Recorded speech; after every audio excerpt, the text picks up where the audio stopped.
há essa inflexibilidade, você precisa ter, querendo ou não, uma vida cheia de limitações. Assim, eu não sei se faz sentido. Uhum. Acho que você está apontando, Henrique, assim, o dedo para os fenômenos motivacionais, né? No final das contas, é meio isso.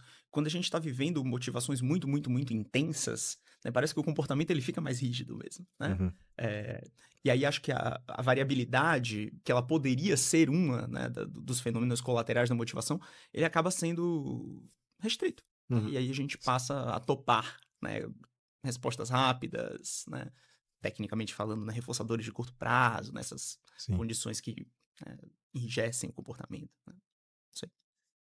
E você, Elisa, o que você acha? Fiquei pensando na fala do Rodrigo, quando você coloca essa importância da sensibilidade. E aí tem me chamado muita atenção quanto que isso não está dado para a psicologia. Muito pelo contrário, às vezes a gente já vem com aquele cabeção, né, da teoria, e aí isso muitas vezes impossibilita que a gente tenha um corpo sensível a poder, como o exemplo da tua avó, entender que não tem uma resposta, uma maneira de olhar para esse sonho. E aí, quando a gente vem lá, a nossa teoria deveria facilitar o contato sensível com as múltiplas experiências. Uhum. Mas se a gente não toma cuidado, a gente vai fazendo uma psicologia. E aí, voltar lá para a tua apresentação, Henrique, da importância desse movimento que você está trazendo, quando você convidou a gente, você falou: olha, eu quero diálogo. E aí, você já abriu uma porta para mim, porque você falou poder juntar num espaço, não a partir desse, digamos assim, daquilo que nos diferencia a princípio, mas botar nós que escolhemos fazer psicologia, ou seja, né, essa grande ali psicologia, que é muita coisa, né, mas pelo menos a psicologia que eu acredito é uma psicologia que não tem medo de botar o dedo na ferida, né, uma psicologia crítica, uma psicologia que está preocupada em olhar essa multiculturalidade, não é? Não está preocupada em dar respostas rápidas, mas está aquilo que a gente eu brinco muito, né, também. Não existe não existe resposta certa para a pergunta errada. Então a gente tem que aprender a fazer as perguntas, né? E aí a gente fica numa coisa na nossa profissão, né? De muitas vezes também, se a gente não toma cuidado, como o exemplo que você deu da tua avó, você já responde qual que é a maneira certa, né, de fazer, de olhar para o sonho. Mas espera, você nem perguntou como é que a senhora olha para são os seus sonhos, né? Como é que você olha para os seus sonhos? Então, hoje a gente, né, e isso não é de hoje, né? Acho que desde sempre, mas que bom que a gente está podendo fazer isso aqui, né? Junto com o Henrique, Rodrigo. E isso é sair da caixinha. É poder conversar, né? Eu acho que eu tenho visto um movimento meio triste dentro da nossa área, que é um movimento de compartimentalização. Acho que ele não é novo, né? Mas ele é um movimento excludente. E eu comecei a estar falando um pouco sobre isso. E olhar para essas possibilidades essa flexibilidade que a gente está conversando, não implica necessariamente eu abrir mão daquilo. O Rodrigo não precisa deixar de ser terapeuta porque ele foi conversar com a avó dele e entendeu que existe uma outra perspectiva. Pelo contrário, ele está se comunicando. Ele está ali, ó. Tá, existe uma pessoa que é diferente de mim. Não é isso, Rô? Fala um pouco mais. Esse é o funcionamento, cara. Uma vez que eu identifico que existe ali uma divergência, que eu consigo observar o meu próprio comportamento e que existe uma tendência de me afastar, né? Talvez esse seja um movimento mais precioso, né, da observação e do exercício que a gente está fazendo aqui, né? O treinamento na psicologia é um treinamento combativo, muitas vezes, né? Uhum. Pelo menos a minha formação, ela teve esse viés, né, de escolas divergirem, escolas de pensamento divergirem, por isso elas não poderem coabitar, né? Lembro na minha formação, já ali, de algum modo, interessado pela análise do comportamento, eu fui fazer um curso de formação em psicanálise, né? Entradas e saídas em análise do Freud e Lacan. E aquele foi um movimento que foi visto como uma grande afronta, né? Diante ali da minha microcomunidade, né? Tipo, pô, o Uhum. que você vai fazer lá, né?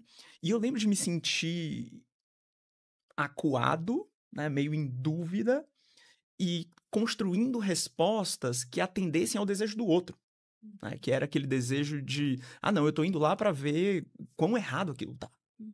Quando, na verdade, não, eu tinha uma baita curiosidade para entender por que aquele troço estava funcionando até hoje, por que quando a gente fala de psicologia, a primeira imagem que vem à cabeça das pessoas é o divã do Freud, né? E não o laboratório do Skinner, né? Como a gente já viveu tantas vezes, né? Então, esse reconhecimento, né, do outro, ele passa muitas vezes pelo reconhecimento do eu, né? E aí, quando a gente consegue fazer o estabelecimento dessas relações, né, entre eu e outro, né, e quanto que essas coisas impactam o nosso comportamento, acho que todo mundo ganha, né, que é mais ou menos o que a gente está fazendo aqui. A gente podia, né, Elisa, ter vindo aqui, bater boca um com o outro. Você me dizer quanto que a psicologia analítica ela é mais rica, né, na leitura dos símbolos, e eu poderia estar te dizendo aqui, mas se você não pisar no laboratório, tu nunca vai saber como que funciona o comportamento. Onde que a gente ia chegar com isso aqui? Né? Qual que é o seu benefício que a gente já está produzindo para a nossa comunidade e para a gente, reciprocamente, né? Então, acho que a gente ganha mais, né, Henrique, assim, quando a gente se junta, né, do que quando a gente se afasta. Eu concordo plenamente, cara. Eu acho, inclusive, tem uma coisa, até uma vez eu estava almoçando com a Elisa e a gente conversou, eu falei para ela o quanto que eu admirava o jeito que o Jung conseguia incluir na própria noção de ser humano todo o impacto das culturas. Que eu acho que na análise do comportamento o pessoal fala em variáveis culturais. Já fica aí um ponto que eu sou completamente contra esse tipo de nomenclatura, porque se eu estou aqui fazendo um podcast, não é a cultura está me influenciando a fazer, não, isso aqui é parte da prática cultural. Né? Gravar um podcast é parte da prática cultural de gravar podcast. Né? Ou parte de uma prática cultural que talvez só esteja se transformando, que é, por exemplo, um debate acadêmico que inicialmente era para ser feito numa mesa só, em um congresso, mas agora aqui a gente está num formato mais flexível, porque a nossa ciência está precisando ter mais espaço na nossa sociedade para debater o mundo. Né? Cara, isso eu acho muito interessante. Eu queria voltar mais pro aspecto dos sonhos, porque quando eu pensei isso, né, a minha motivação foi muito... Um dia eu comecei a dar aula numa turma sobre terapia comportamental e aí eu falei, fiz uma breve menção de que, sim, cara, a gente olha para sonhos, porque sonho pra gente é um comportamento como qualquer outro. Aí eles, não, vocês não olham para sonhos. Eu falei, não, tá, beleza. E aí eu contei um caso, né, de um cara que eu atendi há muito tempo, ele sonhou lá com uma pessoa que ele se relacionava, quer dizer, ele não sonhou com ela, ele sonhou com todas as outras pessoas na vida dele.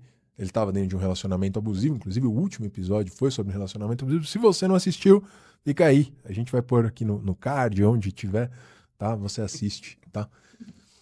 E aí ele lá nesse processo sonhou com todas as pessoas que ele queria encontrar e que ele não tinha encontrado, menos com aquela pessoa que estava no relacionamento com ele, que se relacionava com essa pessoa. Cara. E aí... Na sessão eu cheguei e falei assim, nossa, curioso, né? Eu sonho com todo mundo, menos com quem você mais tem contato. O que aconteceu? E aí eu falei o quanto que a gente continuou a discussão por aí. E aí uma das discussões foi essas restrições grandes que ele foi tendo na vida, junto com todos esses bloqueios que ele tinha, em vários sentidos, toda a invalidação que ele sofria no dia a dia, parece que isso ganhou um espaço de liberdade na cabeça dele. Faz sentido isso para vocês dois? Ou...